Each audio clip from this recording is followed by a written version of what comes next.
Muy buenas tardes. El Ateneo de Santander esta tarde tiene una conferencia que está dentro de un ciclo que lleva ya varios años de rodaje en colaboración con la Universidad de Cantabria y concretamente con el Instituto de Física de Cantabria. Química y física. ¿Perdón?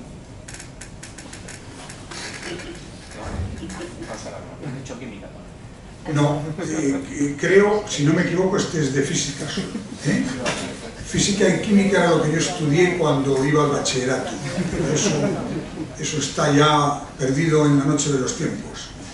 Bien, tenemos, como ustedes ven, a un doctor en ciencias físicas muy joven, que además está trabajando en una serie de materias, de conocimientos que yo creo que a una gran parte de los mortales se nos escapan, porque son realmente muy complicados, pero al mismo tiempo muy útiles para avanzar en el conocimiento general, del cual luego se derivan las aplicaciones prácticas que a veces luego todos disfrutamos.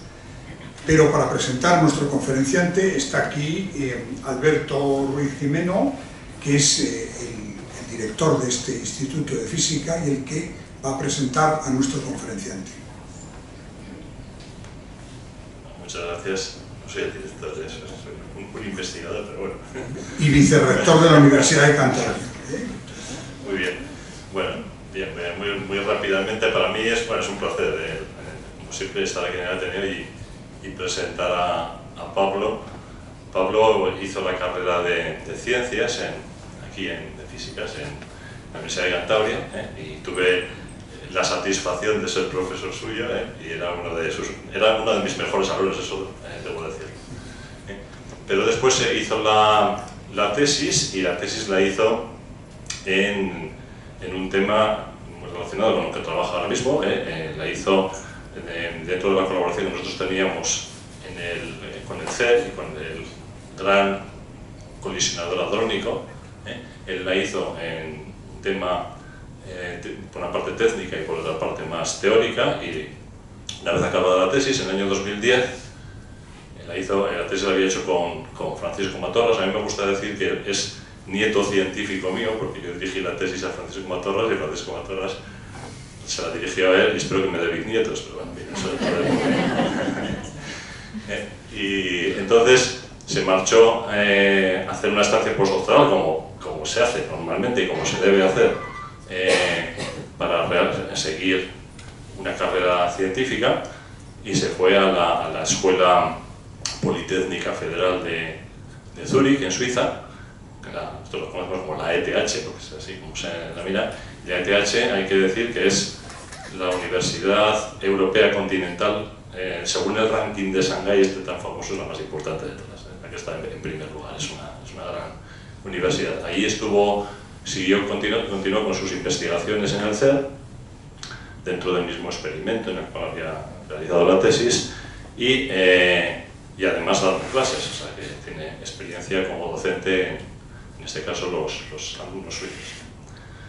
En el CERN, en el LHC, se ha especializado en muchas cosas, pero concretamente en lo que ha estado trabajando, y de lo que yo creo que esencialmente va a hablar, es en la búsqueda de lo que llamamos partículas supersimétricas. Las partículas supersimétricas tienen mucha importancia, no sabemos si existen o no existen, pero la importancia que tienen fundamentalmente es porque son candidatas a lo que llamamos materia oscura. Entonces me imagino que va a tratar sobre esos temas.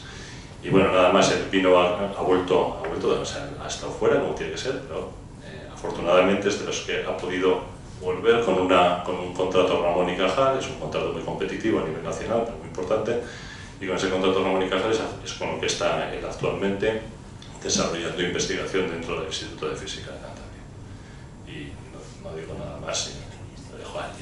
Muy únicamente, antes de que comience la conferencia, por favor, los teléfonos móviles que permanezcan en silencio o apagados, y al final de la conferencia se abrirá un tiempo para que ustedes puedan hacer preguntas, para que haya un poco de coloquio. Gracias.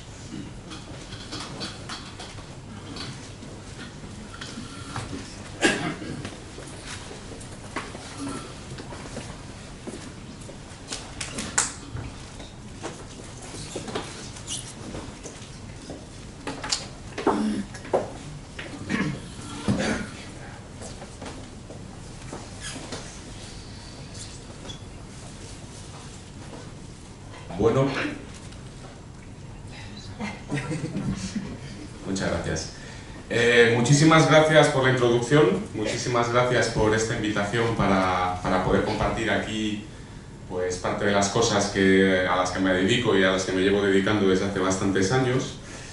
Y bueno, la manera en la que he pensado acerca de esta charla es la siguiente. Yo lo que voy a intentar es ir contando un poco cuáles son los pequeños pasos que ha dado con el tiempo la física de partículas, en qué consiste la física de partículas, qué problemas se encuentra la física de partículas y cómo algo, a lo que llamamos supersimetría, podría ser una de las soluciones que nos van a permitir entender muchísimas cosas, ¿vale? Entonces vamos a hacer ese pequeño trayecto, ese pequeño viaje que espero que encontréis interesante. También quería mencionar que esta charla también está motivada por el hecho de que esta semana el Instituto de Física de Cantabria hemos organizado aquí en Santander el encuentro de búsquedas supersimétricas del experimento CMS del CERN, ¿vale? Vamos a hablar del CERN, vamos a hablar de CMS, os voy a enseñar fotos, pero básicamente es un experimento que está en el Gran Colisionador de Hadrones. En su programa científico, uno de los aspectos grandes es la búsqueda de partículas supersimétricas y hoy, esta semana, los expertos hemos estado reunidos aquí para discutir los últimos avances y progresos. Entonces, bueno, quería empezar con esta foto de aquí, que es una foto que me encanta y que suelo utilizar muchísimo en las charlas.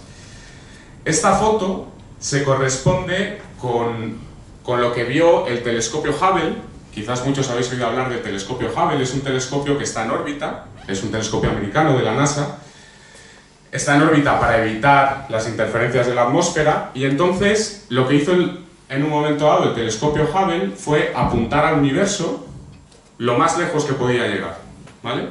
Intentó poner el foco lo más lejos. Y entonces, cuando miró a un cachito de cielo muy pequeñito, cuando digo muy pequeñito, imaginaros poner dos dedos así y mirar por ese agujerito que queda, ¿vale? Así de pequeñito. Lo que se ve, o lo que él vio, es algo como esto, ¿vale? Todos los puntos que veis aquí, o la gran mayoría de puntos que veis aquí, bueno, de hecho hay algunos que no son puntos, hay algunos que son estructuras, pero también los puntitos que veis ahí, ni tan siquiera son estrellas, son galaxias. Esto es lo que el universo, esto es lo que nos encontramos cuando miramos hacia el universo, ¿vale? Tened en cuenta que una galaxia, estamos hablando de miles de millones de estrellas, ¿vale? Es verdaderamente muy impresionante. Esta foto, como vamos a descubrir después, tiene muchísimo truco, porque la mayor parte de las cosas que están ahí no las estamos viendo en la foto, ¿vale? Entonces, claro, ¿qué es lo que hace la física de partículas? Pues la física de partículas lo que hace es preguntarse ¿qué es todo esto? ¿De qué estamos hechos? ¿De qué están hechas estas galaxias? ¿De lo que están hechas estas galaxias es de lo mismo de lo que estamos hechos nosotros? Este tipo de preguntas son las preguntas que quiere resolver la física de partículas. Es una pregunta muy antigua, es una pregunta tan antigua como el ser humano. De hecho, en todas las civilizaciones, aquí he elegido unas cuantas que me han parecido pintorescas, que me parecen bonitas, pero todas las civilizaciones de alguna u otra manera han desarrollado teorías acerca de qué es las cosas, qué son las cosas, qué es lo que observan, ¿no? Hay algunas que merece la pena mencionar. Por ejemplo, voy a mencionar la de los aztecas. Los aztecas pensaban que el sustrato material, el todo, la materia, pues era básicamente Coatlique, una diosa, que queda embarazada por un cuchillo de obsidiana y, fruto de ese embarazo, da lugar a una camada de lunas y estrellas entre las que se encuentra la Tierra y que después dan lugar al ser humano.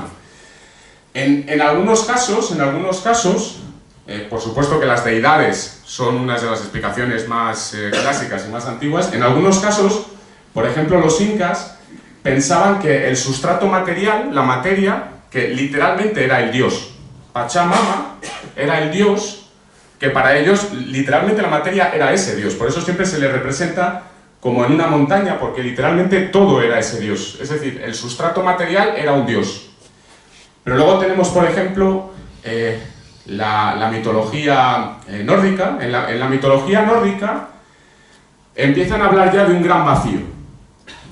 El sustrato es un gran vacío que en un momento dado se polariza y da lugar a dos mundos diferentes. Uno que está al norte y que es muy frío, y otro que está al sur, que es más caliente.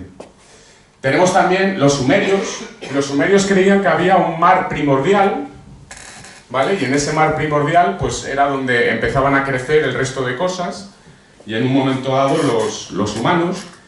En China, por ejemplo, también es bastante pintoresca, todo comienza porque Panzú está encerrado en un huevo, al que llaman huevo primigenio, y con un hacha que tiene dentro del huevo, rompe el huevo, y lo que ocurre es que sale, y cuando muere, su cadáver da lugar a las montañas y al viento, ¿vale?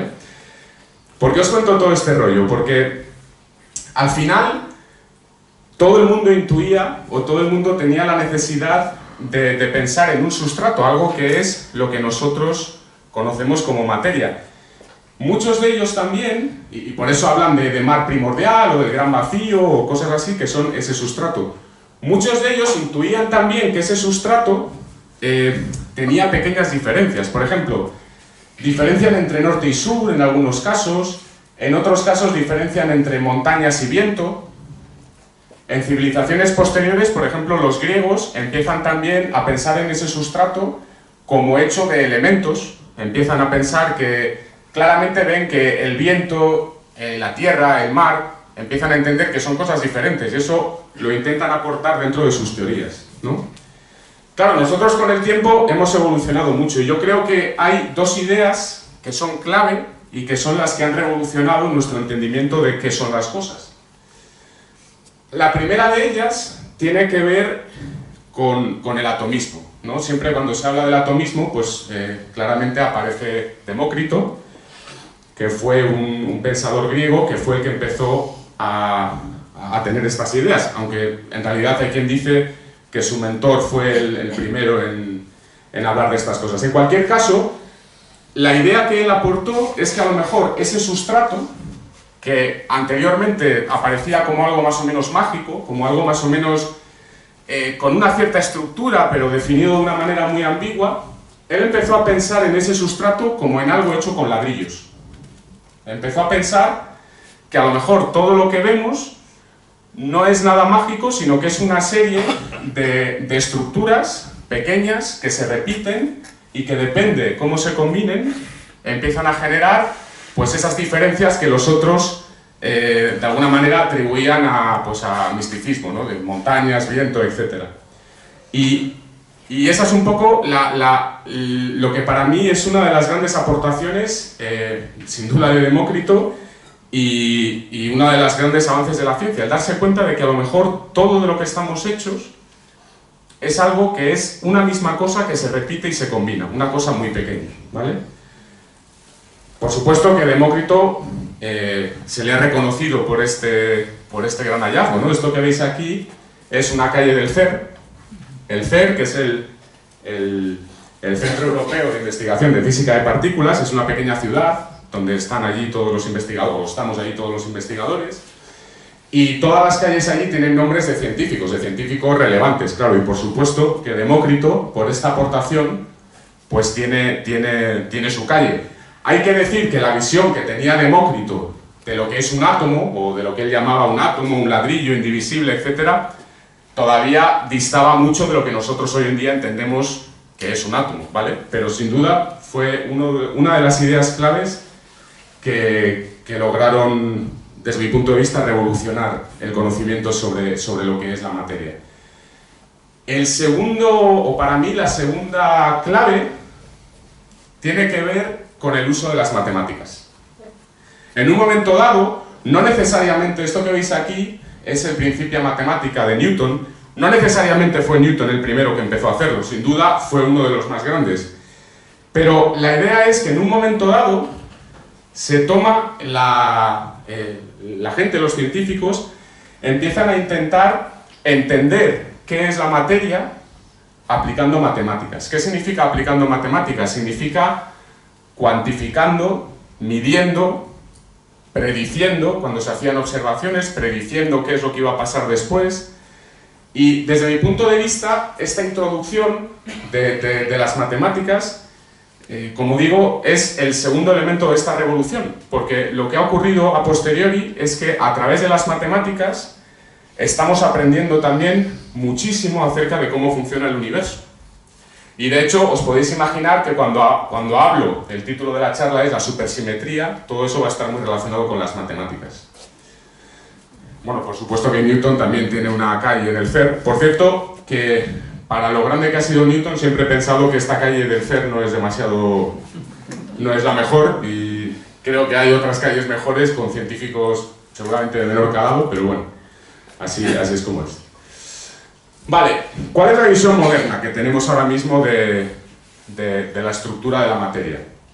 Bueno, pues hoy en día sabemos que la materia está hecha de átomos, que tienen una escala de tamaño que es del orden de 10 a la menos 8 centímetros, ¿vale?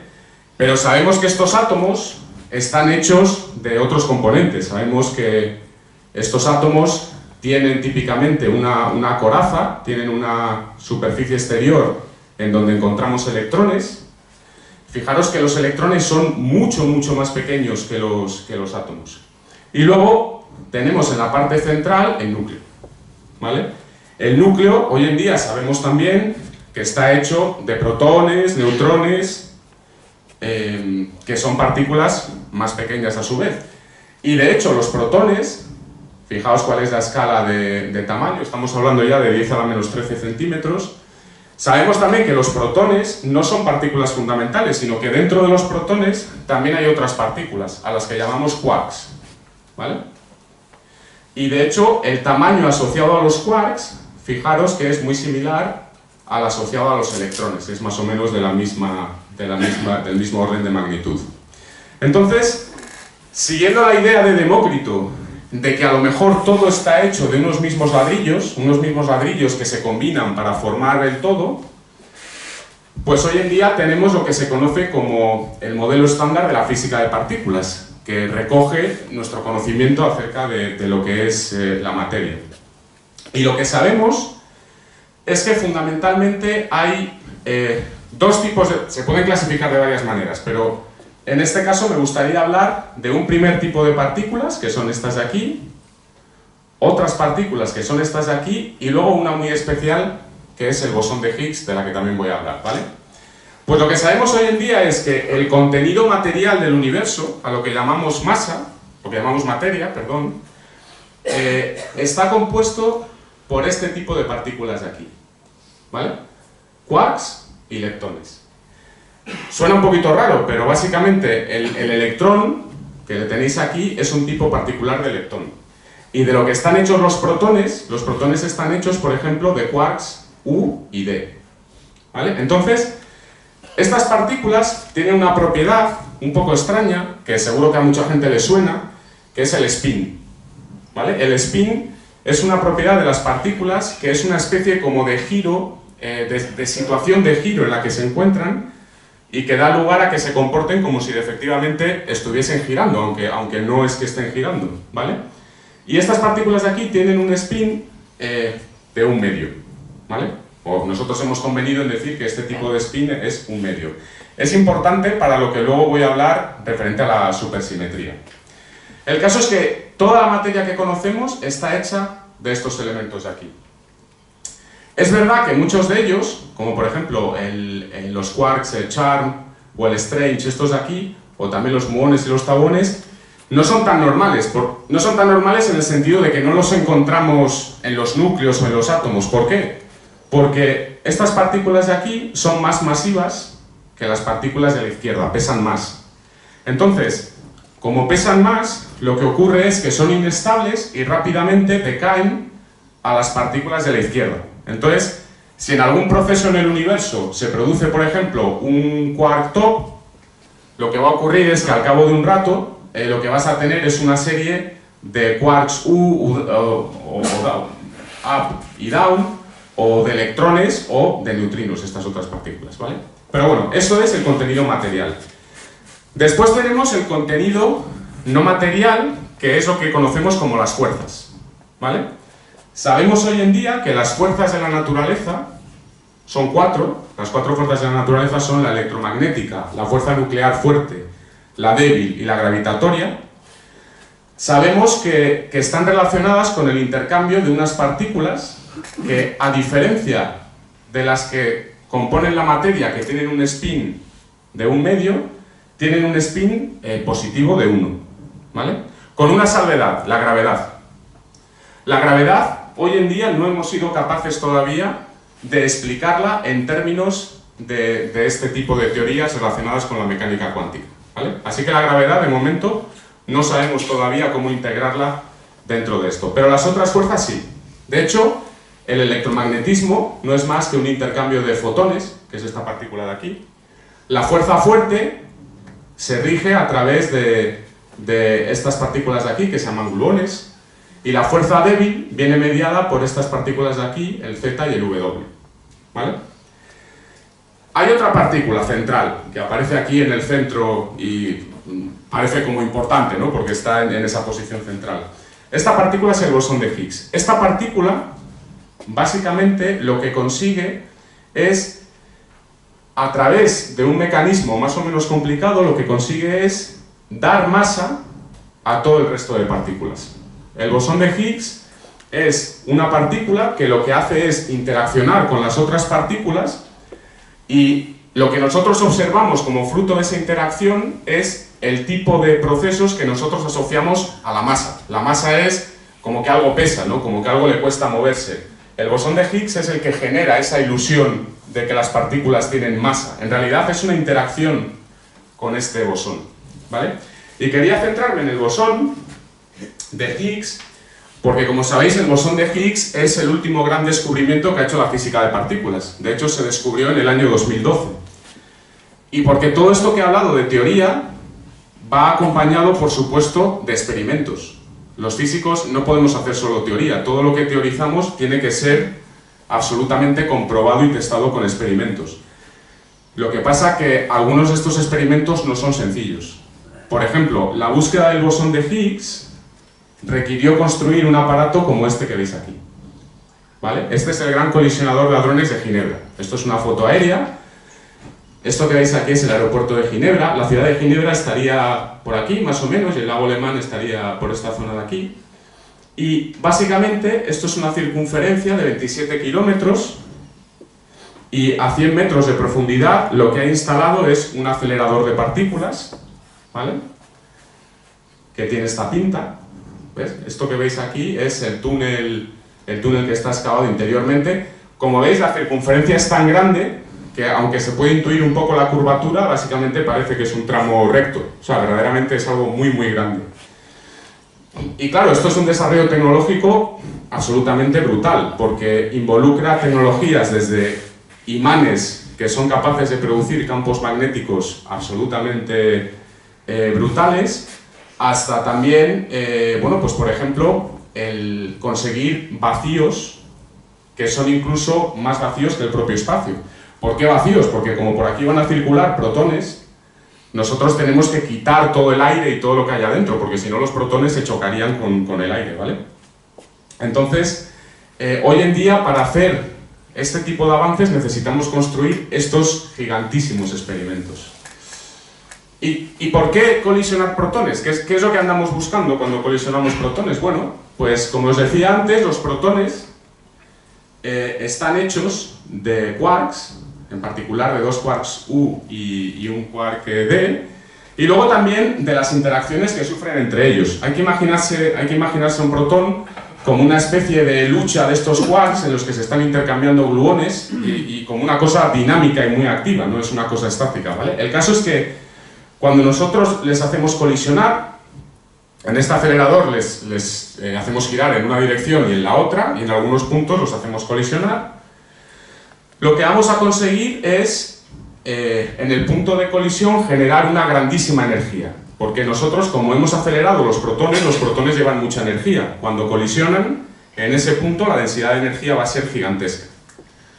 Y lo que va a ocurrir es que fruto de esa energía se van a generar muchísimas partículas, que van a salir pues como si se tratase de una explosión, básicamente. Todo, por supuesto, en miniatura, pero van a salir muchísimas partículas. De hecho, las energías que alcanzamos aquí son tan grandes, en densidad, que podemos producir partículas que ya no existen habitualmente en el universo. Ese es el caso, por ejemplo, del bosón de Higgs. El bosón de Higgs hemos tenido que construir todo esto para conseguir tener aquí la energía suficiente para poder producirlo y observarlo. Pero ya en el universo ya no lo observamos. ¿Vale? ¿Y qué es lo que tenemos que hacer para verdaderamente observarlo? Porque aquí observarlo, esto no es algo que tú te pongas a mirar con unos prismáticos o con un microscopio. Lo que nosotros hacemos es, en torno a este punto de colisión, construimos grandes detectores gigantescos. Este, por ejemplo, es el detector CMS en el que el Instituto de Física de Cantabria está involucrado. Por ejemplo, no sé si se distingue aquí muy bien, pero estos, Alberto lo sabe muy bien, estos son los famosos MAPS. Estos aquí se diseñaron y se construyeron aquí en el Instituto de Física de Cantabria. Y bueno, muchos otros elementos. El caso es que estas máquinas gigantescas lo que hacen fundamentalmente es detectar todas las partículas que salen de esa colisión para clasificarlas y medir sus propiedades. Claro, ¿cómo funciona esto? El problema es que las partículas que salen de ahí son tantas y tan diferentes que no vale la misma tecnología para detectarlas a todas. Entonces, por eso los detectores siempre suelen tener esta pinta como de capas de cebolla, donde se van viendo como capas concéntricas que son diferentes cada vez, porque cada vez estás teniendo detectores que se especializan en detectar una partícula concreta. Por ejemplo, todas las partículas que salen de las colisiones que tienen carga van a ser detectadas aquí, en lo que se llama el tracker de silicio. Y lo que van a hacer es como dejar una señal de su trayectoria. Van a dejar aquí como el caminito, y van a dejar ahí todos esos puntitos, para que luego se pueda reconstruir esa traza.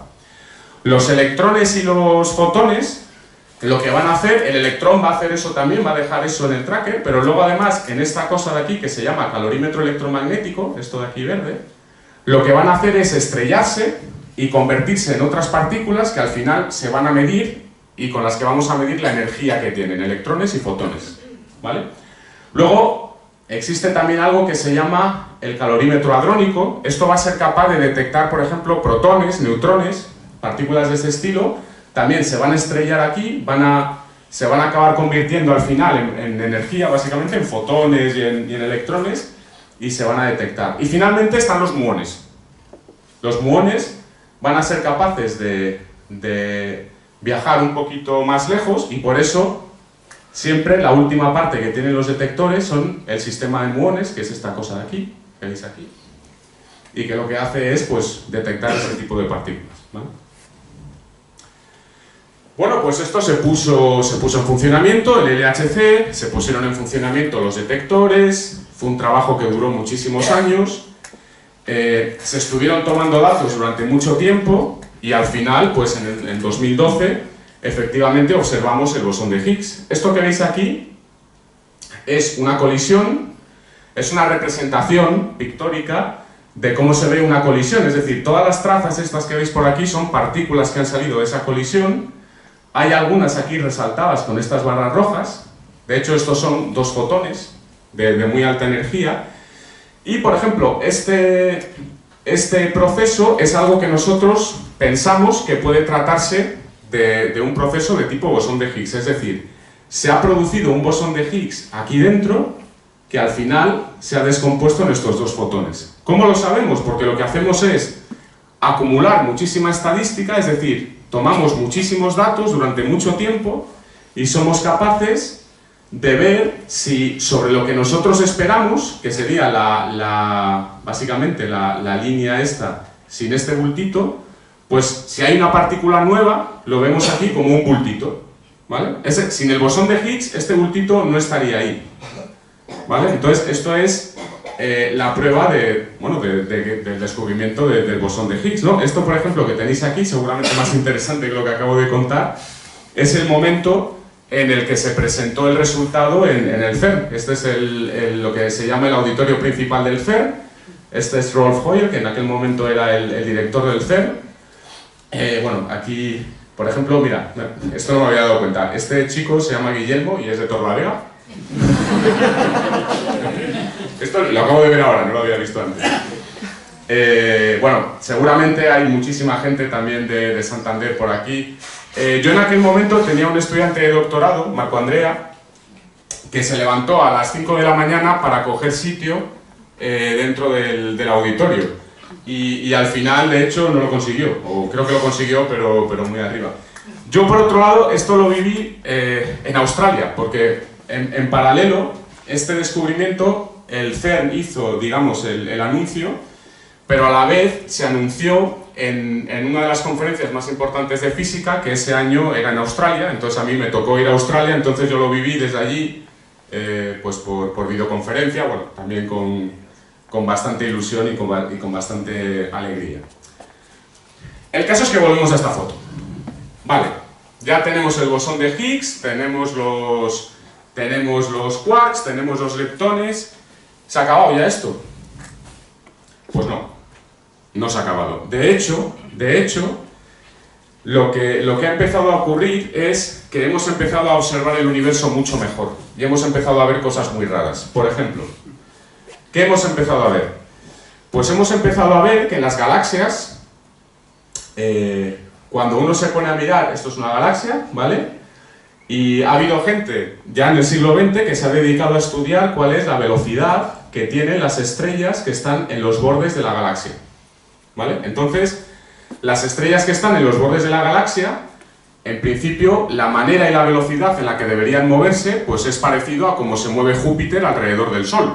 La galaxia es como si fuese el Sol y una estrella que está por aquí pues está dando vueltas alrededor, ¿vale?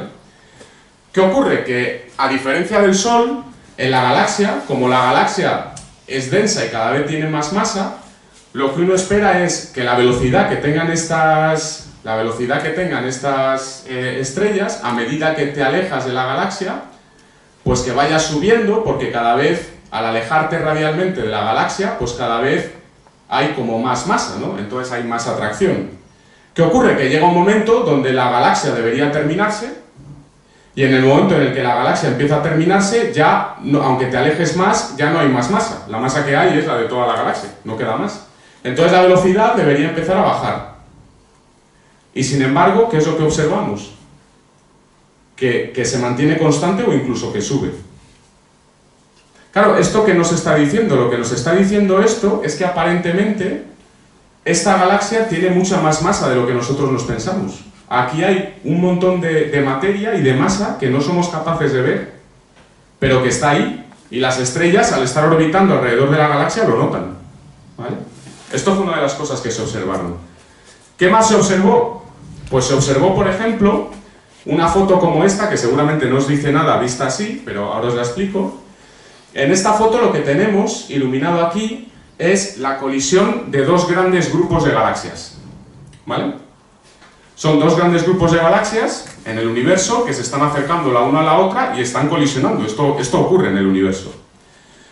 Claro, esto se puede ver básicamente como dos nubes de gas que se están una yendo contra la otra. Entonces lo que uno esperaría es, pues cuando se la pega una nube de gas con la otra, uno esperaría que en el centro, pues como que se comprimiese un poco ese gas y se quedase ahí parado, probablemente un poco más caliente, un poco más denso, ¿no?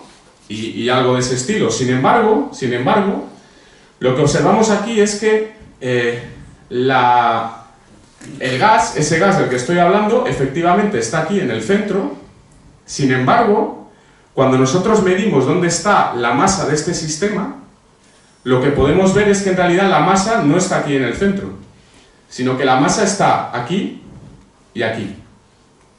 Esto se llama la colisión del clúster, lo llaman de la bala, porque es como dos balas que se están yendo la una contra la otra, pero lo que ha ocurrido aquí es que la mayor parte de la materia que hay ahí, en realidad ha pasado de largo, venía por aquí y ha venido todo por aquí hasta aquí, y la que venía del otro lado se ha ido por aquí hasta el otro lado, y en realidad toda la masa está aquí y aquí.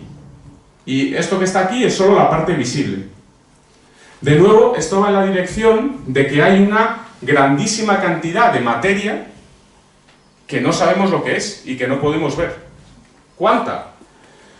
Bueno, pues sabemos cuánta, de hecho, porque se ha podido cuantificar. Por eso os he puesto lo del principio de matemática de Newton, porque tenemos que cuantificar.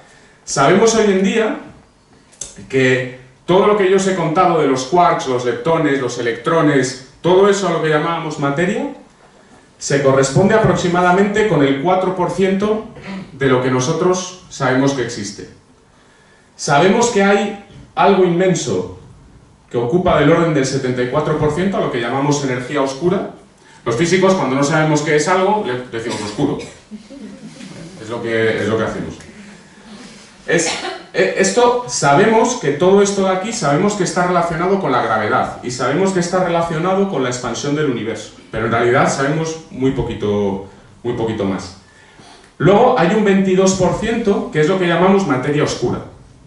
Y esta materia oscura, que en realidad debería llamarse transparente, porque deja pasar la luz, ese es el problema, que nosotros vemos este tipo de cosas y todo esto está lleno de materia oscura, lo que pasa es que es transparente y no la vemos, ¿vale? Aunque la llamamos oscura. Pues ese 22% sabemos que hace una cosa, interacciona gravitacionalmente igual que la materia ordinaria. Eso sí lo hace, pero no interacciona de ninguna otra manera. No interacciona ni con luz, ni emite luz, ni con fuerza nuclear fuerte, que sepamos, no hace nada, ¿vale? Y claro, eso es un gran problema. Eso es un gran problema porque significa que entendemos lo que es el 4% del universo. Y si estuviésemos en un partido de fútbol y somos los físicos, pues el universo nos está metiendo una goleada de 96-4, ¿no? ¿Cuáles son las...? Vamos muy mal. Entonces, ¿qué es lo que hacemos? Pues lo que hacemos es recurrir a las matemáticas y ver si tenemos maneras de entender qué es lo que está pasando ahí, qué es todo eso que no sabemos lo que es, ¿vale? ¿Y cuál es una idea que en física se ha utilizado recurrentemente? La simetría, ¿vale? Esto, seguro que algunos reconocéis la puerta de Istar. Esta solía ser, en el 600 a.C., solía ser la entrada interior a la ciudad de Babilonia. Ahora mismo está en Berlín, en el Museo Pérgamo, por motivos que seguro que hay alguien que sabe su explicación. El caso es que siempre me ha parecido muy bonita. Hay que decir que aquí está ya muy decolorada, pero que, según cuentan, en el momento cuando verdaderamente estaba en Babilonia, los colores eran todavía muchísimo más puros, ¿no? Entonces, bueno, me encanta este monumento y por eso lo he utilizado. El caso es que la simetría es una de esas cosas que nos pasa mucho a los físicos también, que todo el mundo cree entender muy bien. Y cuando le preguntas, normalmente, y con perdón, la primera palabra que sale es coño. Pues la simetría. ¿Qué es la simetría? Pues la simetría, claro, está claro, pues eso, ¿no? Que es igual, que es parecido, que... Claro, esto matemáticamente se puede formalizar, se puede verdaderamente entender lo que es una simetría. De hecho, la simetría involucra tres cosas, ¿vale? La simetría involucra una transformación, una relación de invarianza y luego una ley de conservación, ¿vale? Vamos a ver a qué me refiero con esto. Vamos a poner aquí uno de estos ejes que tanto nos gustan a los físicos. Yo ya, desde que lo he visto, ya estoy más cómodo aquí. ¿Vale? ¿Y a qué nos referimos con una transformación? Pues, por ejemplo, una transformación es, vamos a coger, imaginaros un punto, cualquier punto de la puerta de Istar, pues le asignamos coordenadas x, y, ¿vale?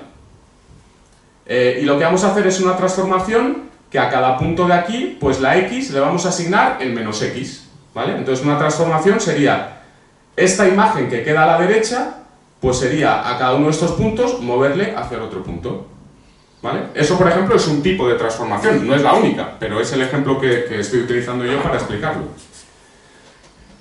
De hecho,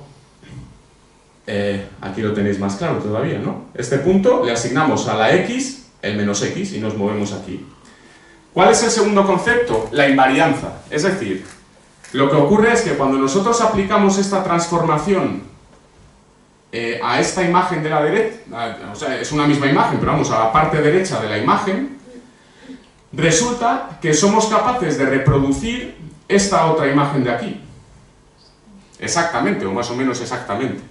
¿Vale? Eso es lo que nosotros llamamos invarianza, es decir, la figura transformada es igual que la otra figura, que la figura de la izquierda. Pero tiene cosas más interesantes. ¿Por qué? Porque lo que ocurre es que cuando tenemos este tipo de cosas, aparecen leyes de conservación. ¿Qué es una ley de conservación? Pues leyes de conservación significa que hay cosas, hay cantidades, hay objetos que no cambian. Por ejemplo, en este tipo de transformación, ¿qué es lo que no cambia? Pues lo que no cambia es que tanto en la figura de la derecha como de la izquierda, el león este, si es que es un león, está siempre mirando el trasero de la otra figura. Y aquí también. ¿Lo veis? La hemos transformado, pero siempre la cara está mirando a la parte posterior del otro animal y de la misma manera en esta parte de aquí. Esto es una ley de conservación. Digamos, esta propiedad axial se conserva. Y quería aquí hablar un poco de una de mis científicas favoritas, Emmy Noether, porque también quería reivindicar un poco el papel de la mujer en la ciencia, cosa que lamentablemente durante unos 800 siglos, por lo menos, hemos hecho bastante mal. Resulta que Emmy Noether fue probablemente una de las matemáticas más geniales que ha habido en el siglo XIX-XX, y ella fue, de hecho, la persona que hizo el teorema de Noether, que consiste en darse cuenta de que estos conceptos de simetría no solo los podemos aplicar a conceptos geométricos, es decir, a figuras, ¿no? a figuras dibujadas, sino que también valen para las ecuaciones matemáticas. Y que de hecho las ecuaciones matemáticas que describen el comportamiento físico de la naturaleza también pueden sufrir transformaciones, otro tipo de transformaciones, pero pueden sufrir transformaciones. Y ella demostró que cuando aplicas esas transformaciones y resulta que las ecuaciones son invariantes, entonces hay cantidades que se conservan. Este resultado es uno de los resultados, desde mi punto de vista, más importantes de la física. Esta señora tuvo básicamente que suplicar para que le diesen un trabajo en la universidad, porque por ser mujer, evidentemente, estaba totalmente vetada, ¿vale? Es un personaje muy interesante y os recomiendo, si tenéis tiempo, que investiguéis un poco sobre él. ¿Pero esto por qué es tan importante? Pues es importante porque, fijaos, ¿alguien ha hablado, por ejemplo, de la conservación de la energía o del momento? Pues el principio de conservación de la energía y del momento no es tan principio. Es un resultado de una simetría. De hecho, el hecho de que las ecuaciones del movimiento, por ejemplo, este pobre astronauta que ha perdido conexión con la nave y que está por el espacio, el hecho de que todo lo que le pase a él en esta situación sería exactamente igual si pasases un rato de tiempo, es decir, una hora después, la situación sería exactamente la misma, la física no cambiaría, ¿no? Es decir, pensad aquí en la gravedad, ¿no? Dentro de una hora va a seguir habiendo gravedad, ¿no?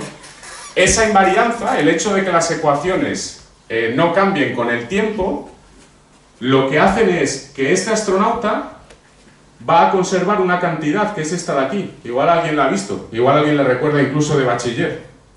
Esto es la energía cinética. Pues porque las ecuaciones son invariantes a transformaciones temporales, la energía se conserva.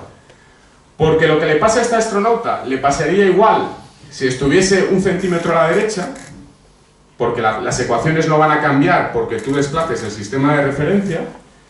Eso da lugar a esta otra cantidad que se suele llamar momento lineal y que también se conserva.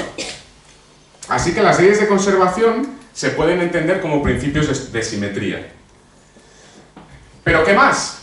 Los físicos han seguido utilizando las simetrías y lo han utilizado además de la manera contraria. Es decir, a veces lo que han hecho, y esto es lo que ha pasado en la física de partículas, lo que han hecho es decir, anda, pues yo creo que mis ecuaciones deberían tener una simetría. Esta simetría debería estar en mis ecuaciones. Por ejemplo, cuando nosotros hablamos de física de partículas, donde tenemos formulones de este calibre bastante complicados, pues mucha gente se dio cuenta de que nosotros aquí utilizamos, para hacer todas estas matemáticas, utilizamos números complejos, que seguro que a mucha gente les suena. Claro, alguien dijo, ya, pero es que los resultados que nosotros utilizamos no pueden depender de números imaginarios, ¿no? Los números complejos sabéis que tienen esa componente imaginaria, pues no pueden depender de la parte imaginaria porque es imaginaria. Entonces, vamos a obligar a que todas nuestras ecuaciones no dependan de la parte imaginaria. Y entonces dijeron, no, pues esto no hay manera de hacerlo, salvo que añadamos unos términos. Aquí a las ecuaciones hay que añadir unos cuantos términos para que eso se conserve. Pues bien, oh casualidad que esos términos que se añaden describen a la perfección el funcionamiento de la fuerza electromagnética, de la fuerza débil y de la fuerza fuerte. De hecho, los términos que se añaden ahí para conservar esa simetría son, de hecho, el fotón, el W, el Z y los gluones. ¿Vale? Todo como un principio de simetría. Claro, os he comentado que teníamos este pequeño problema de la materia oscura. Bueno, pues es posible intentar aplicar algún concepto de simetría para intentar resolver la situación. Pues sí, de hecho es posible. De hecho es posible. Y una cosa que se le ha ocurrido a mucha gente es decir, bueno, ¿y si os acordáis que os estaba hablando al principio de que las partículas que hacían la materia tenían spin 1 medio y las partículas que propagaban las fuerzas tenían spin 1? Pues, ¿y si hay todo un universo de partículas simétrico, pero que lo que hace es a cada partícula que tiene spin 1 medio aquí, le asigna una partícula que tiene spin entero aquí, y a cada partícula que tiene un spin entero aquí, en lo que nosotros conocemos, le asigna una partícula que tiene un spin semientero en el otro lado, ¿no? ¿Será esta simetría, a la que llamamos supersimetría, existirá en el universo? ¿Será una simetría que verdaderamente existe? Bueno, no lo sabemos, pero claro, este tipo de teoría lo que nos proporciona es muchas nuevas partículas, ¿no? Porque claro, estamos duplicando el número de partículas, y en concreto nos da una a la que llamamos neutralino. Ya os habéis dado cuenta que los físicos con los nombres no somos muy buenos. En concreto da una que es el neutralino, que tiene tres características que son súper interesantes. La primera, que es estable. Claro, súper interesantes desde el punto de vista de que estamos intentando explicar la materia oscura, ¿no? Algo que está por ahí en las galaxias, en el universo, y claro, esta es estable. Eso está muy bien, porque la materia oscura nosotros vemos que está ahí y es estable, no vemos que esté haciendo decaimientos ni nada por el estilo, con lo cual eso está muy bien. El neutralino tiene masa, es masivo, porque hemos dicho que la materia oscura interacciona gravitacionalmente igual que la materia ordinaria, entonces tiene que tener masa, tiene que ser muy masiva, y el neutralino lo es. Pero luego además el neutralino interacciona muy poco, salvo gravitacionalmente.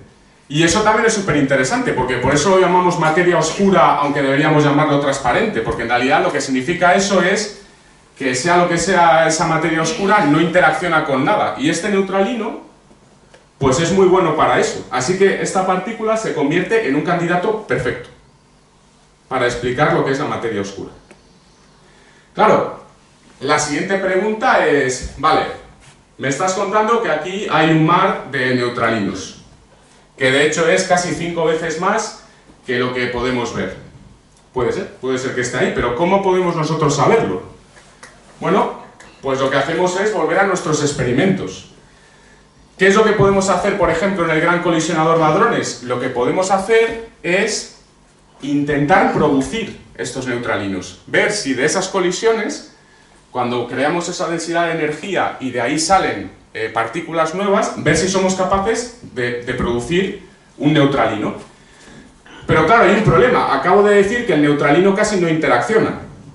Es decir, que no lo ves, no interacciona con los detectores, no hace nada. Entonces, ¿cómo lo vamos a ver? Bueno, pues porque tenemos simetría. Y os acabo de explicar que el momento se conserva, ¿no? Entonces, si nosotros tenemos aquí una explosión de partículas y de repente vemos que tenemos muchos chorros de partículas que van para arriba, pero para abajo vemos un vacío, esto es muy difícil de explicar, ¿no? Es digamos, la conservación del momento. Si inicialmente aquí el momento era 0, todo lo que salga para un lado tiene que compensar a lo que sale para el otro. Si de repente vemos sucesos que tienen este tipo de agujeros, pues esto podría ser una indicación de que por aquí ha salido un neutralino que, como interacciona muy poco, en realidad no lo hemos visto, pero podemos olerlo por el hecho de que deja este tipo de trazo, ¿vale? Y esto, bueno, pues estamos viendo este tipo de cosas. Bueno, pues por ejemplo, este suceso es del 29 de agosto de 2016. Este es un suceso real. Bueno, está limpiado porque en realidad el número de partículas que aparecen en el centro del detector es muchísimo más grande, o sea que está un poco filtrado. Pero básicamente aquí lo que se observa son dos muones muy energéticos que van en esta dirección y sin embargo en la otra, donde nosotros estaríamos esperando que se compensase, no hay absolutamente nada. Claro, esto es un buen candidato. ¿Cuál es el problema? Que en realidad la naturaleza suele ser bastante puñetera. Y hay procesos del modelo estándar que conocemos normalmente que también pueden darte este tipo de topología. ¿Por qué? Porque hay unas partículas, los fermiones neutros, que se llaman neutrinos, que sabemos que existen, pero que interaccionan también muy poco. Entonces no estamos 100% seguros de si lo que ha pasado por aquí es un neutralino o es un neutrino. Neutralino significaría algo completamente nuevo que explicaría toda la materia oscura. El neutrino es una partícula más ordinaria y que más o menos conocemos bien, más o menos. Podríamos hacer otra charla sobre los neutrinos, pero bueno. Entonces, claro, ¿qué es lo que hacemos? ¿Cuál es el trabajo que hacemos? Esto que os muestro aquí es, digamos, la figura estrella de uno de los artículos que nosotros ahora mismo en el Instituto de Física de Cantabria somos responsables y líderes dentro de toda la colaboración CMS de, bueno, pues de este tipo de búsquedas, ¿vale? Entonces, ¿qué es lo que vemos aquí? Lo que vemos aquí se corresponde con que nosotros estamos intentando buscar colisiones en las que los protones chocan, colisionan y producen dos partículas supersimétricas de tipo stop, y estas partículas decaen a un quark top, es uno de los quarks de los que hablamos al principio, y al neutralino, que es este de aquí, y aquí otro neutralino, ¿vale? Entonces, lo que nosotros hacemos es acumular muchísima estadística y ver si tenemos la suficiente significancia estadística para poder decir que efectivamente lo que se ha visto en este tipo de colisiones, en muchas, que efectivamente es un neutralino y no un neutrino, ¿vale? Ese es nuestro trabajo, y al final lo que hacemos es ir escaneando según las posibles masas que pueden tener estas partículas. Esto, por ejemplo, de aquí es la masa del neutralino. Entonces, todas estas líneas que veis aquí se corresponden con zonas de exclusión. Nosotros, comparando los experimentos con la teoría, somos capaces de decir que no existen neutralinos que tengan masas, por ejemplo, debajo de 300 gigaelectronvoltios, por ejemplo, ¿vale? Nosotros lo que estamos intentando es estas zonas de exclusión cada vez hacerlas más grandes, pero lo que de verdad nos gustaría es que en algún momento se rompa la zona de exclusión y a lo mejor lleguemos a una masa de neutralino y de la masa del stop que no podemos romper y que sería la indicación de que efectivamente estamos observando un neutralino, ¿vale? Que sería ese gran descubrimiento que estamos buscando. ¿Cuál es el futuro? Bueno, el futuro es que ahora mismo ni tan siquiera hemos terminado de analizar todos los datos que hemos tomado en los últimos años. Eso es algo en lo que estamos trabajando ahora. El gran colisionador de hadrones, dentro de unos pocos años, va a sufrir una mejora y se va a convertir en el gran colisionador de hadrones de alta luminosidad, ¿vale? Entonces va a conseguir tener no mucha más energía, pero muchas más colisiones por segundo. Entonces vamos a desarrollar todo un programa de física para intentar cazar a este neutralino. Pero claro, estamos pensando también más allá. De hecho, hay planes para construir nuevos aceleradores mucho más potentes. Por ejemplo, este que veis aquí es el ILC. Este es un acelerador lineal que se quiere construir en Japón y que ahora mismo está, bueno, pues se encuentra en discusión entre Europa, Japón, Estados Unidos. Sería un acelerador de varios kilómetros, lineal. Este de aquí es uno que se llama CLIC, que se está también viendo si interesa instalarlo en el FER, ¿vale? Tenemos también, por ejemplo, este de aquí, no sé si se ve muy bien, pero esto es Ginebra, este es el lago de Ginebra. Este es el que se llama el FCC, ¿vale? Tiene 100 kilómetros de longitud. Fijaros que el acelerador de ahora, el LHC, es este circulito de aquí. Este nuevo acelerador, si finalmente se hace, va a atravesar, de hecho, el lago de Ginebra, va a pasar por debajo del lago de Ginebra. Y este que tenéis aquí, que veis aquí, no sé si reconocéis este monumento que se ve por aquí, es la muralla china, porque China ha dicho que ella va a construir también un acelerador de 80 kilómetros, lo cual es pues casi 3 veces el que tenemos ahora del LHC, y bueno, y han dicho que lo van a hacer. Todavía el proyecto, hasta donde yo sé, no está aprobado, pero creo que se van a pronunciar dentro de poco acerca de si lo hacen. En cualquier caso, el objetivo de todos estos aceleradores será seguir intentando entender lo que es la materia y volver una vez más a esta foto y poder decir que nosotros no solo entendemos lo que vemos en estas imágenes, sino que también entendemos lo que no vemos en estas imágenes. ¿Vale? Muchas gracias.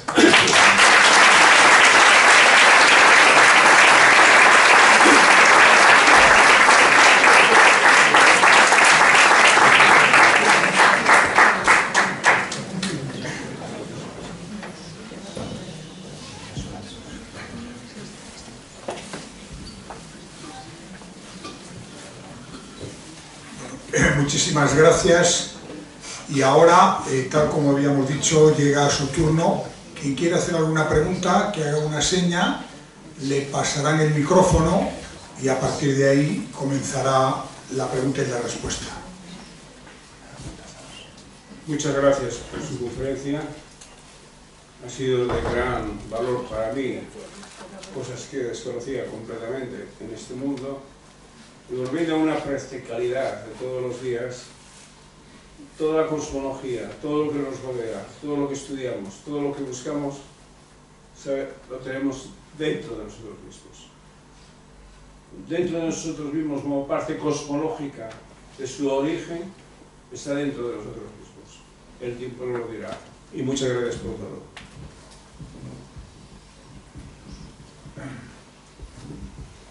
Cuando hablo de la materia oscura, se está refiriendo a los agujeros negros.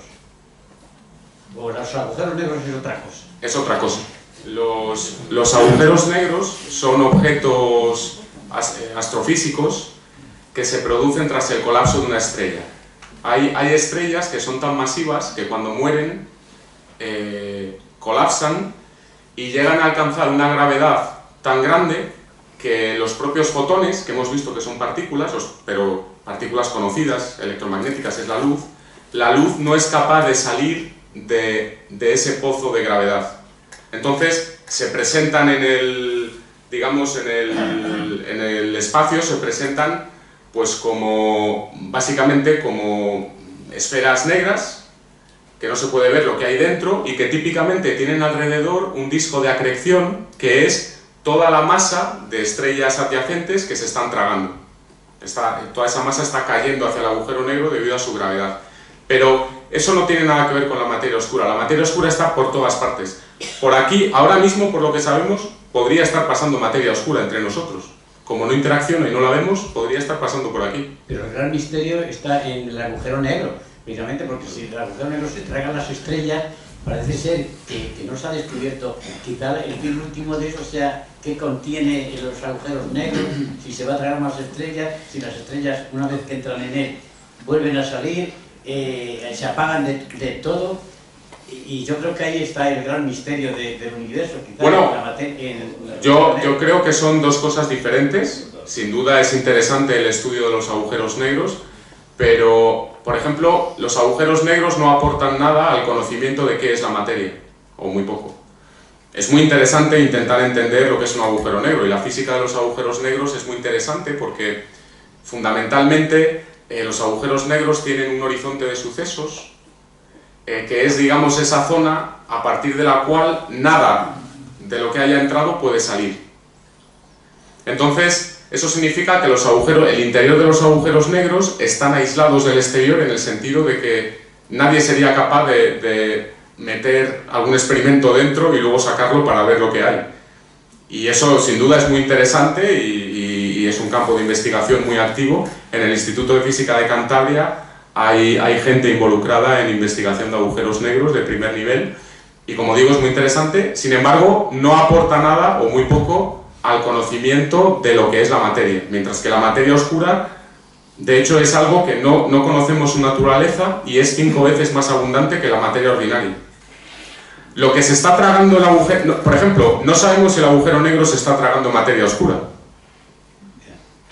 Podría ser, pero como no la vemos, pues no lo sabemos. Sí sabemos que se traga materia ordinaria, porque lo vemos. Y otra cosa más, el bosón de Higgs en la composición de los protones y todo eso es lo último, digamos el último grito, por eso se le llama la partícula de Dios. Más allá de eso ya no hay nada, ¿no? Bueno, el bosón de Higgs es una partícula más del modelo estándar.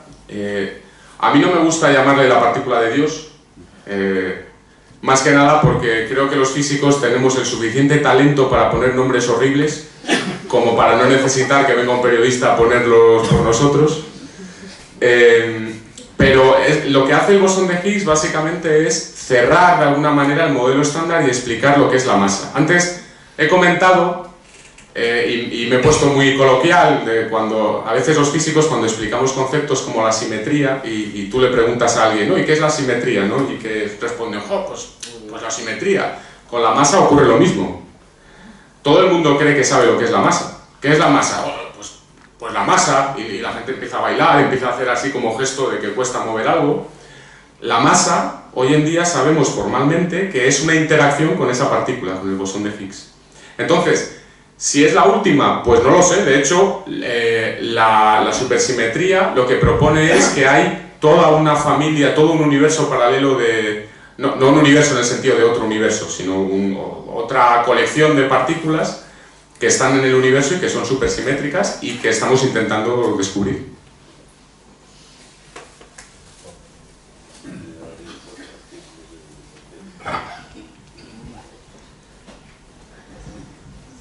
Enhorabuena por la conferencia, porque es interesantísima, sobre todo para los que no sabemos absolutamente nada. Muchas gracias. Estamos hablando de, ahora que hablamos de la masa del espacio, en un átomo, entre los electrones rodean al núcleo, dejando algo en medio. ¿Qué hay en medio? ¿Qué hay entre los electrones y el núcleo del átomo? ¿Qué es lo que hay? Bueno, el universo, gracias a Einstein, entre otros, y muchas más personas, hoy sabemos que, aparte del contenido material y del contenido energético y las interacciones, sabemos que está hecho de una especie de sustrato. Es un poco peligroso llamarlo sustrato por motivos históricos. Había algo que llamaban el éter, que vino muy mal, pero básicamente el lugar en el que se desarrolla el universo y que forma parte del universo es lo que llamamos el espacio-tiempo. De hecho, cuando hablamos de la expansión del universo, no es que las estrellas y las galaxias se estén expandiendo, que también, sino que el propio espacio-tiempo es el que se está expandiendo. Es como si la masa y las estrellas es como si fuesen imagínate que en un globo sin hinchar pintas con un bolígrafo pues como puntitos, ¿no? Y es como si eso fuesen las galaxias. El globo es el espacio-tiempo y cuando tú inflas el globo se expande y entonces esos puntos que tú has dibujado muy cerquita van a empezar a alejarse. Entonces, volviendo a la respuesta, lo que hay entre el electrón y el núcleo, en principio, es el espacio-tiempo que lo llena todo.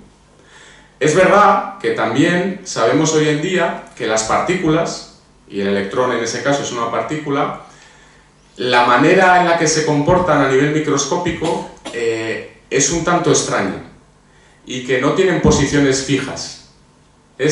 Cuando uno imagina un átomo, yo mismo imagino siempre el núcleo y como el electrón dando vueltas, pero en realidad esa visión es un poco imprecisa.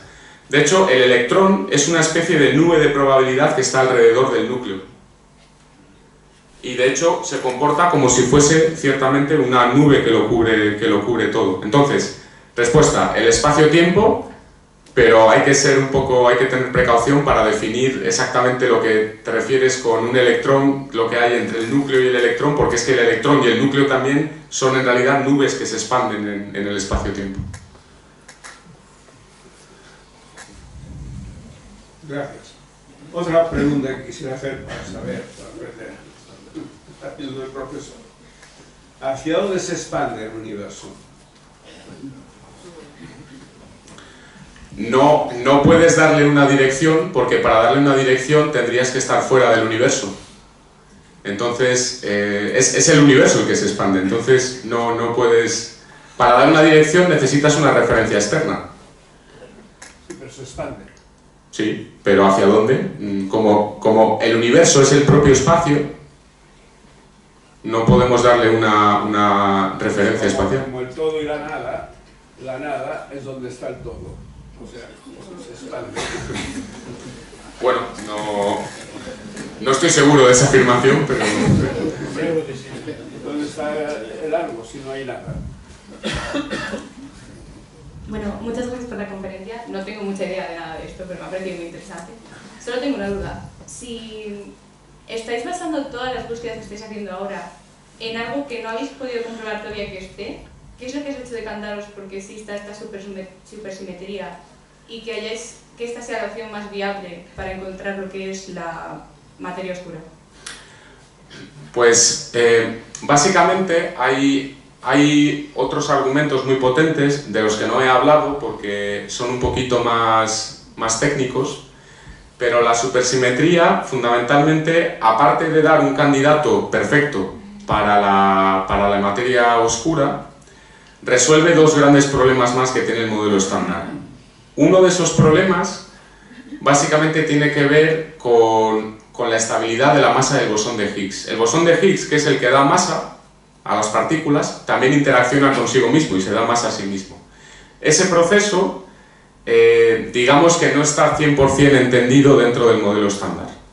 Y la supersimetría dar una explicación a ese proceso. Sé que no estoy diciendo mucho, pero es un poco técnico el cómo se produce eso. La otra razón es que la supersimetría permite unificar las tres fuerzas, cosa que el modelo estándar no permite. En el modelo estándar, las tres fuerzas, la electromagnética y la fuerza débil, sabemos cómo unificarlas, pero las tres no logramos unificarlas, porque la teoría no permite hacer esa unificación. Es decir, no podemos expresar las tres fuerzas como la misma manifestación de una misma cosa. Sin embargo, en la supersimetría sí que puedes hacer eso. Entonces, eso es muy atractivo, porque claro, siempre estamos intentando buscar principios lo más fundamentales posibles y eso va en la dirección. Con todo, por estas razones, la supersimetría es una de las teorías más populares que se busca, pero no es la única. Y al final, el que manda es el experimento, es decir, todo lo que nosotros pensemos y teorizamos tiene que verse y observarse en el acelerador. Y como digo, hay otras teorías, como hay teorías, por ejemplo, que lo que dicen es que el universo tiene dimensiones escondidas, que nosotros no podemos ver, porque están de alguna manera enrolladas, y eso da lugar también a determinado tipo de procesos en el acelerador, si es que existiese, y se buscan, hay otras teorías también. Yo creo que el gran reto de la ciencia es precisamente esto, la búsqueda de la energía oscura y de la materia oscura, que ahí podemos estar un poco más cerca. Por lo que te he entendido, el Instituto de Física de Cantabria está liderando la búsqueda del neutralino, que parece un buen candidato para que forme parte de la materia oscura. ¿Quiere esto decir que si se confirma que el neutralino es materia oscura y lo lidera el Instituto de Física de Cantabria, el Instituto de Física de Cantabria ha podido contribuir de manera decisiva a uno de los grandes descubrimientos de la humanidad? Bueno, Yo creo que esa pregunta en realidad tiene una respuesta, pero independientemente de la supersimetría. El Instituto de Física de Cantabria ha estado muy involucrado en el descubrimiento del bosón de Higgs, que ha sido un premio Nobel reciente, con un montón de investigadores que han trabajado, Alberto, Lara, que estáis sentada, mucha más gente han trabajado en este tipo de búsquedas. El Instituto de Física de Cantabria estuvo involucrado en el descubrimiento del Quark-Top en el año 95, en otro acelerador que había en Chicago, Fermilab. Alberto os puede contar muchísimo sobre eso. Y ahora, claro, esas cosas se han descubierto, estamos yendo siempre a por más. Entonces el siguiente nivel pues, es ver si logramos encontrar las partículas supersimétricas. Cuando digo que lo lideramos es que miembros del instituto son, digamos, los responsables de este tipo de búsquedas en el CERN. Con lo cual la respuesta es que sí, y que de hecho, incluso sin la supersimetría, el Instituto de Física de Cantabria ya está liderando y siendo un actor muy importante. Quería también decir que la ciencia cada vez es más colaborativa también, es decir, nosotros trabajamos en grandes colaboraciones con muchos otros institutos y tampoco digamos, estamos en una guerra por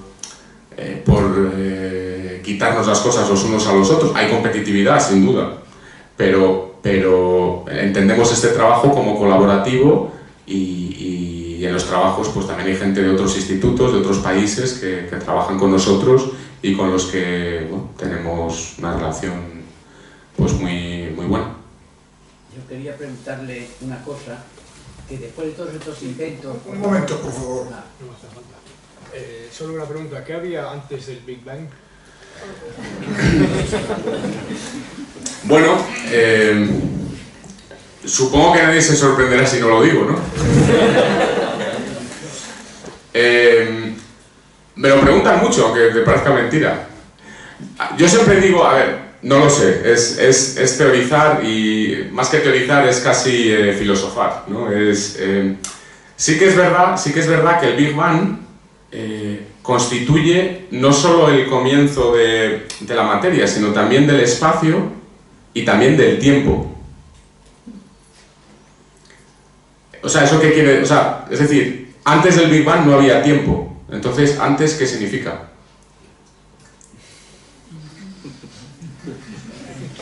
No, porque con todos mis respetos, o sea, es una pregunta que yo también me hago y que todo el mundo se hace, pero a lo mejor es que no estamos formulando bien la pregunta, porque como el Big Bang es el propio comienzo del tiempo, pues antes del Big Bang, porque antes es un concepto temporal, ¿no?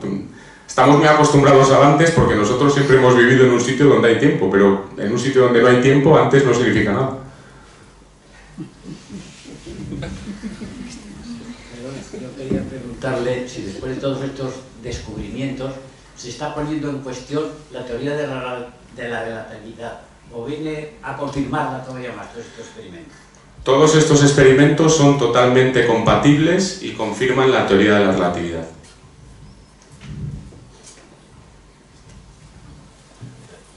Hay un... Sí, por supuesto. Añadir un punto ahí. El único punto donde la relatividad y la cuántica, hasta al final es mecánica cuántica, ¿no? De momento no son compatibles, la relatividad en general, y en mecánica cuando no son incompatibles es precisamente la teoría de la gravitación, que es la que no ha podido incluir porque no existe una gravitación cuántica hoy por hoy. Es uno de los problemas de la física actual. Sí, estaba pensando, la teoría de la relatividad tiene su versión especial y general. La especial es compatible con todo esto, la general efectivamente explica la gravedad y esa no encaja con la mecánica cuántica, es uno de los grandes retos. Hola, bueno, muchas gracias por la conferencia y por hacerla tan accesible. Yo supongo que se asume que en los primeros microsegundos de universo, cuando se originó la materia que conocemos, se originó también la materia oscura. Dentro de las dificultades que tiene teorizar sobre algo tan desconocido, ¿hay alguna hipótesis de trabajo sobre por qué este imbalance entre tanta materia oscura y tan poca materia convencional? Sí, hay modelos, es decir, hay modelos que lo que hacen, de alguna manera el modelo cosmológico es capaz de relacionar la cantidad de materia oscura y las fracciones de materia oscura que hay en el universo y de energía oscura, la relacionan con la estructura a gran escala del universo, es decir, cómo se distribuyen los clústeres de galaxias, etc. Pero digamos que los modelos, por lo menos experimentales, que son predictivos, no creo que estén intentando explicar por qué hay tanto de uno o del otro, sino que más bien lo que están intentando, o sea, constatan que hay esa cantidad de energía de materia oscura, por ejemplo, y eso lo hacen a través de la observación, pues eso, de la estructura a gran escala, etcétera, etcétera. Supongo, me imagino, que habrá modelos también que intenten profundizar, teóricos, que intenten profundizar en por qué a lo mejor unas fracciones y no otras. Estoy seguro de que los hay. Yo, bueno, no los conozco demasiado porque yo estoy mucho más cercano, digamos, al experimento que a la teoría pura. Así que seguramente no puedo comentar mucho más.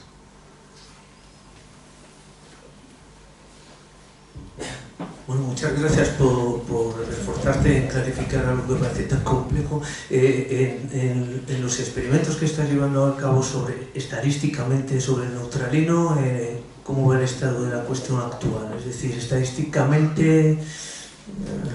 Pues de momento no hemos sido capaces de encontrar evidencia estadística de la presencia de neutralinos y como no hemos encontrado evidencia de que existan los neutralinos, lo que hemos sido capaces es de excluir masas de neutralinos, porque aquí, cuando hablamos de que hacemos búsquedas, aunque no es 100% exacto, pero no es algo como que si no lo encuentras es que a lo mejor está ahí pero no lo has visto, sino que nosotros es como que vamos escaneando y o lo vemos o lo excluimos, es decir, o está o decimos no. Un neutralino con una masa de 700 gigaelectronvoltios no existe, ¿no? Entonces, como no hemos visto ninguna evidencia estadística de que sí esté, lo que estamos es cada vez empujando los límites de exclusión a masas mayores. Entonces ahora mismo los neutralinos estamos en torno a unos 400-500 GeV.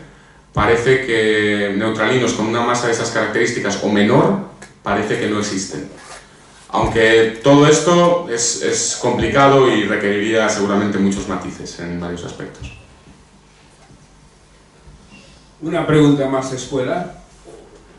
Después del Big Bang, el universo se expande, cosmológicamente crece y sigue expandiéndose, según entiendo. ¿Puede ser un momento que esa expansión se decrezca y puede haber una contracción, como toda expansión trae una contracción? Pues por lo que se piensa ahora mismo parece que no, que eso no... Es decir, es una solución que la física desde el punto de vista matemático admite, es decir, no habría ningún problema, pero las medidas que se están haciendo parecen indicar que no. Digo parecen con cautela porque, bueno, primero porque no soy experto en ese campo, segundo porque creo que todavía puede que haya un poco de controversia en torno a ello. Bueno, añadir algo más. Es que no solamente es que se expanda, es que se está expandiendo de forma acelerada. Acelerada, sí. Porque el Big Bang pudo producir una expansión y luego por gravedad podría comprimirse. Pero es que lo que se está produciendo es una expansión acelerada, eso es lo que da la energía oscura. Entonces, la sensación, digamos, lo más probable es que se siga expandiendo indefinidamente, pero existen modelos de Big Crunch, que es lo que estás comentando. ¿Qué hay? Bueno, tres cuestiones. Una muy distante, que es ¿qué condiciones tiene Ginebra para que en un sitio tan poblado y con tantas dificultades se haga una tecnología tan difícil, ¿no? La otra es, tú cuando piensas en las partículas, ¿piensas en términos matemáticos meramente o tú te has hecho ya una imagen, aunque sea para poder comprender lo de qué es una partícula? Y la tercera es un poco en relación a la pregunta anterior de, claro, nos hablas de supersimetría como una cosa que tiene un equilibrio, ¿no? Y nos has enseñado la foto de la puerta de Istar y sin embargo uno de los gráficos anteriores era precisamente ese, que la materia oscura en relación a la materia es del 4 al no sé cuánto por ciento, lo cual es una gran asimetría. Pues en respuesta a tu primera pregunta, bueno, lo que es la tecnología no es que se desarrolle en el CERN. El CERN es un organismo colaborativo y, como os enseñaba antes, por ejemplo, algunos de los instrumentos que están en CMS se han desarrollado aquí, en Santander. Yo creo que el por qué se puso, si la pregunta es más bien que por qué se puso el CERN en Ginebra, yo creo que no creo que responda a ningún criterio científico, quizás Alberto sabe más que yo, pero no creo que responda a ningún criterio científico, sino más bien político de la época.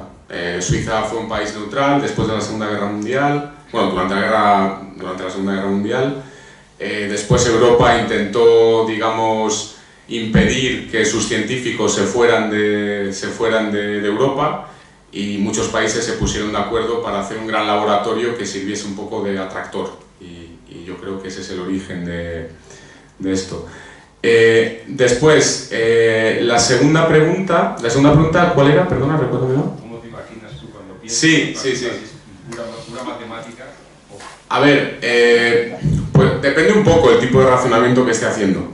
Es decir, al final yo creo que todos estamos muy influenciados por lo que es nuestra experiencia cotidiana de cómo son las cosas, y yo no puedo evitar cuando digo que los protones están girando en el acelerador y se chocan, yo verdaderamente me imagino pelotillas que se chocan, ¿no? Claro, soy consciente de que no son pelotillas, y soy consciente de que si, por ejemplo, estoy intentando entender cómo un electrón está dentro de un átomo, como decíamos antes, pues que seguramente tengo que tener muy presente que el electrón en realidad no es una pelotilla, sino que es una especie de nube matemática, y también lo hago, pero depende un poco del tipo de razonamiento que esté haciendo. Y luego la tercera era, ya que se me ha olvidado, perdón. No, lo de la gran asimetría entre... Ah, sí. Bueno, sí, es decir, la supersimetría básicamente establece, es decir, simplemente dice que hay todo otro zoo de partículas supersimétricas, pero de hecho sabemos que esa supersimetría está rota. ¿Y por qué lo sabemos? Porque la masa que tienen esas partículas es diferente a la masa que tienen las partículas originales. ¿Y por qué lo sabemos? Lo sabemos porque si el electrón supersimétrico tuviese la misma masa que el electrón, lo habríamos visto ya en el acelerador. O se habría visto hace mucho tiempo, porque es accesible a los rangos de energía que nosotros tenemos. La razón de que no la hayamos visto, ninguna de estas partículas todavía, bueno, puede ser que no existan. Otra razón es que son muy masivas, y entonces todavía no hemos generado la energía suficiente como para producirlas. Pero efectivamente ahí ha habido una ruptura de simetría.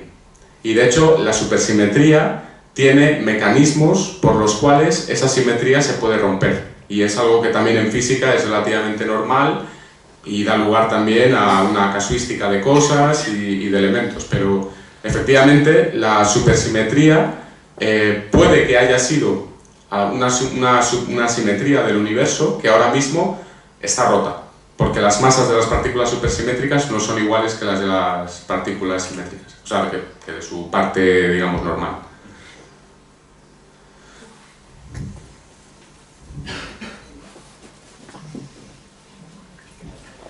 Buenas tardes.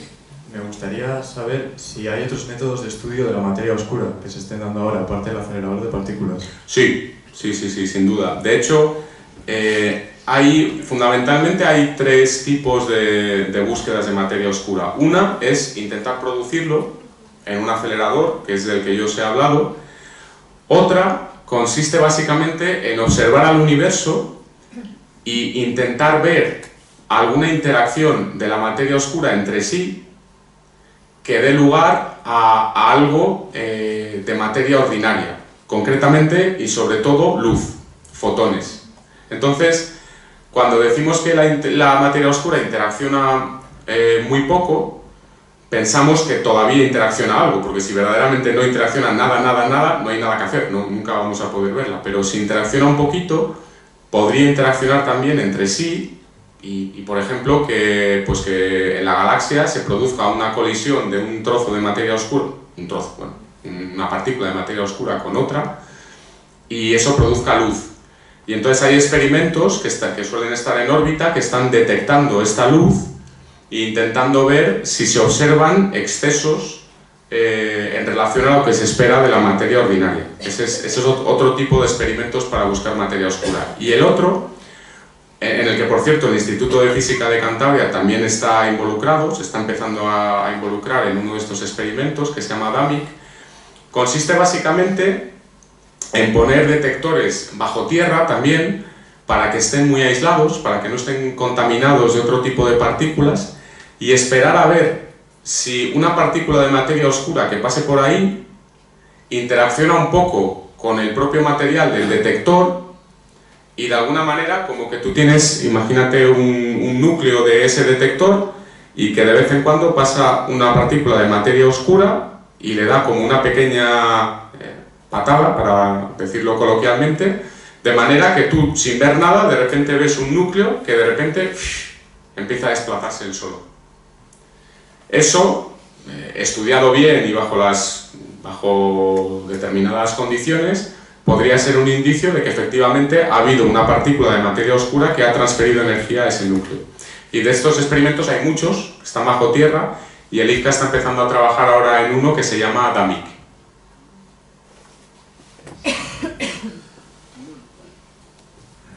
Perdona, de esta última fórmula de detección, ¿no fue precisamente como se descubrió el neutrino? Sí, muy similar. De hecho, el neutrino y el neutralino, en su manera de detectarse, guardan ciertas similitudes, porque las dos son partículas que interaccionan muy poco. Entonces, en estos experimentos, igual que en los de neutrinos, todo suele tener que ver con cuánta cantidad de material para interaccionar puedes poner, porque cuanto más material puedas poner, pues más probable es que veas una interacción. Es uno de los parámetros críticos. Bien, pues vamos con la última pregunta. Hola, esta es técnica. ¿Por qué se hace bajo tierra? ¿Por qué a 100 metros de profundidad? ¿Y por qué no se hace en la superficie, que sería mucho más fácil y económico? Bueno, porque el acelerador, cuando está funcionando, produce radiación que no es nada que uno tenga que temer, digamos, siempre y cuando se tomen las medidas necesarias para hacerlo bien. Entonces, parte de esa medida es ponerlo bajo tierra para que toda la superficie tenga entre medias 100 metros de blindaje, con lo cual absolutamente nada de la radiación que salga de allí pues va a afectar a... De hecho, Ginebra, donde está el acelerador, toda la parte de arriba son pueblecitos franceses preciosos, por otro lado, o sea, es el campo, lleno de campo, vamos, es la campiña. Sí, pero en realidad no hay ningún problema en ello, se puede hacer. El de Chicago está en tierra. ¿Por qué? Porque tienen una extensión enorme de terreno en el cual solo están ellos. Es el laboratorio de Fermilán, en el cual es solamente de las universidades americanas.